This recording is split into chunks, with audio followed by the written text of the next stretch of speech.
Hey, good to be with all of you in your life groups. We are so grateful for all of you who've made it through the 6 weeks of our Compel series where we looked at the mission, vision, and values of Autumn Ridge Church. It was so encouraging to see everyone engage at a really deep level in this conversation. Here at Autumn Ridge, we love to answer questions, and boy, did you have some great questions as a result of this series. But now we turn the corner and we take our first look towards Christmas.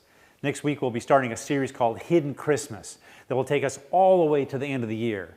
And as a warm-up for the series, I had a chance to look at an interesting question this past week. Where was Jesus before Jesus was born? I wanted to take a slightly different tact on how we traditionally look at Jesus during the Christmas season, which is often through the eyes of the Old Testament prophets that reveal Jesus to a watching and a waiting world. Now, depending on which scholar you ask, there's between 200 and 400 distinct passages in the Old Testament that point forward to Christ. The prophet Isaiah said, for example, looking forward to Jesus, "Therefore the Lord himself will give us a sign. Behold, the virgin shall conceive and bear a son, and shall call his name Emmanuel."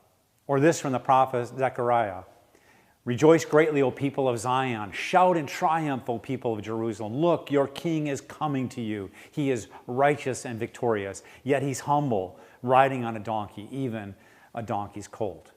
Or the psalmist who said, "I can count all of my bones. People stare and gloat over me. They divide my garments among them and cast lots for my clothing."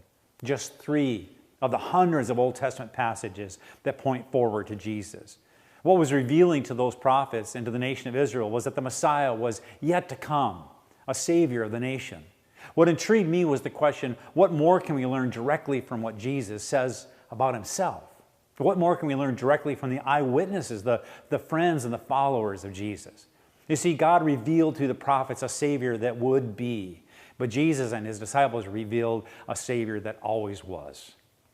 Now, there were a few clues given. The language in the book of Genesis points to the Spirit hovering over the waters. This gives a glimpse of the third member of the Trinity there at the time of creation.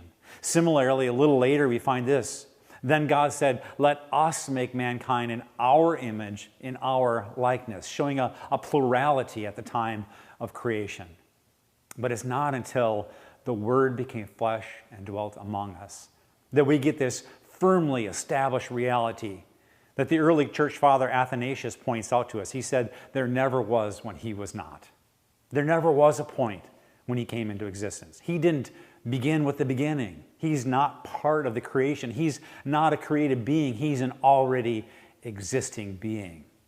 This incredible answer to the question, where was Jesus before Jesus was born, is critical for us to have a properly lofty and transcendent view of Christ. In the message, I asked the question, do you have a high view of Christ? And then I encouraged you, it needs to be higher, much higher.